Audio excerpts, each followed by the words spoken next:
Мына комуз чертип калганыма 4 жыл болуп калды. Көптөгөн ырларды билип калдым. Жакшы, сону сен кайсы мектептен келдиң? Мен Каракол шаарындагы Ленин мектебинен келдим.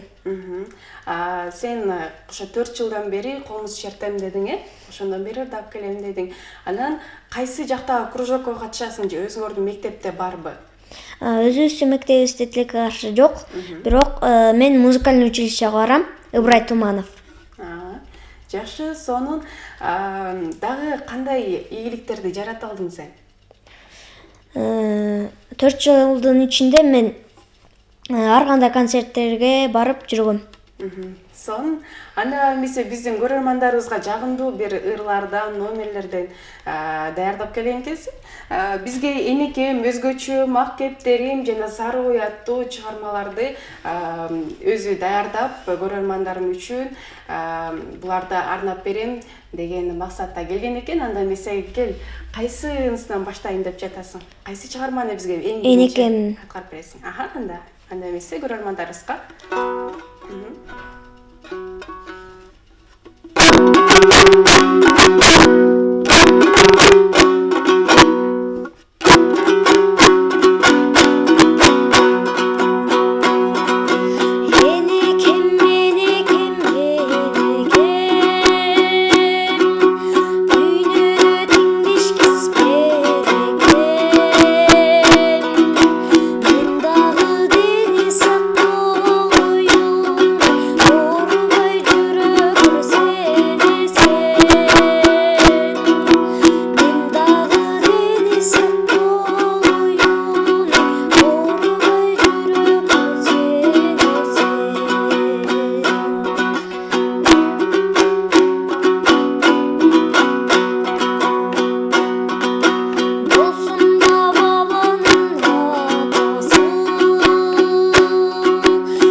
кандай өзүң кичинекей да болсоң ушундай бир жагымдуу үнү менен азыркы комузда кол ойнотуп ырдай алыш бул оңой нерсе эмес, азаматсың чындыгында.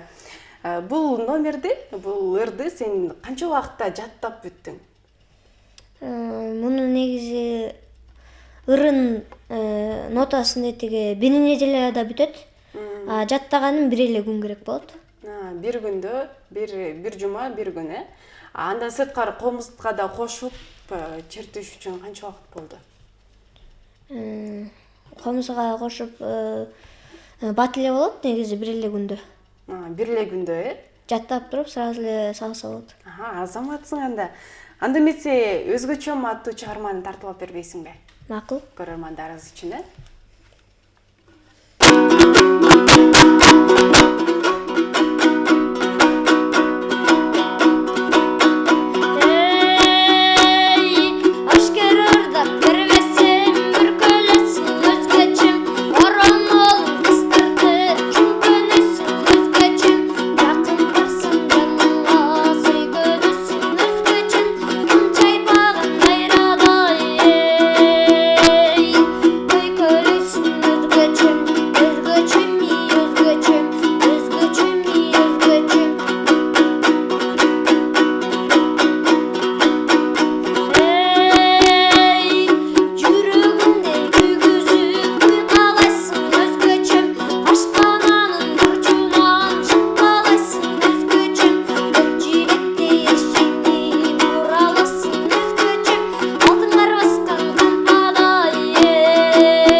сонун Рамис, мен сага бир суроо бергим келип турат да. Сен бул комузга, ырга мындай кандай нерсе аркылуу мындай шыктанып калдың эле? Же ким аркылуу шыктанып калдың эле? Жакын адамдарыңан же улуу муундарданбы? Энем бир жолу тиги айткан, комуз жакшы апарып көрөйүнчү деген. Барып деди музыкальный училищеге барганбыз. Анан ошол жактан комуз черткендерин көргөзүп мага анан аябай жагып ошентип үйрөнүп баштагам. Ошол жактагы черткен адамдарды көрүп эле шыктанып кеткенсиң, мындайча айтканда, э? Алар черткенден аябай. Эмне үчүн ошо аябай ырдагың келип ырдап калдың эле? Бул мага жеңил эле көрүнгөн болчу биринчи баргандачы. Бирок ооруна карабай мен алып кеткем да. Анан аябай жагып ырдагым эле келип баштаганан ырдастан классына барып чертип ырдап баштагам. Сен окуган жакта бул комуз чертип ырдаган жагыңда сен менен теңдер барбы же сенден күчүлөр дагы барып комуз чертип ырдашабы аякта? Мен кичилерин көрө элекмин, менден чоңураактарын эле көрөм. Эң кичүүсү сенсиң, э? Анда эмесе бизге Рамис Ак кептерим аттуудагы чыгармасын даярдап келген экен. Аны да көрөрмандарыбызга арнап берсең. Ак кептерим элдики.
Азаматсың.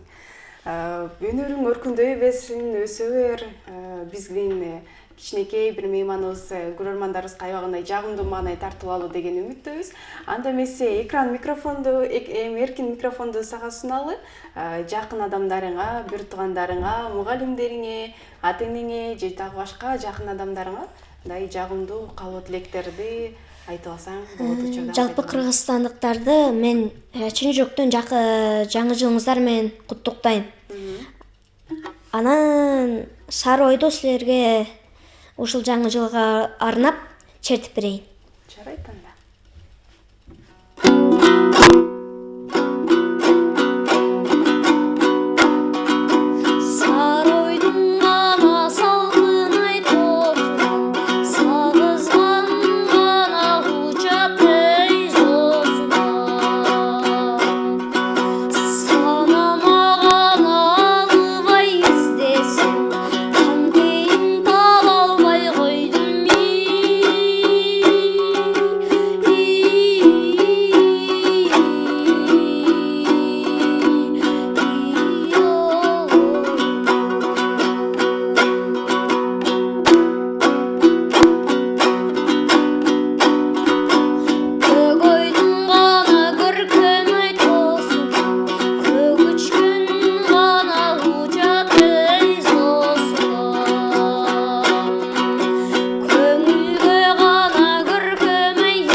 урматтуу коногубуз бүтүндөй кыргыз эли үчүн бүгүнкү жаңы жыл майрамы менен куттуктап, аларга жакшы бир каалоо тилектерди айтуунун үстүндө Сары ой аттуу чыгармасын сиздерге арнап берди.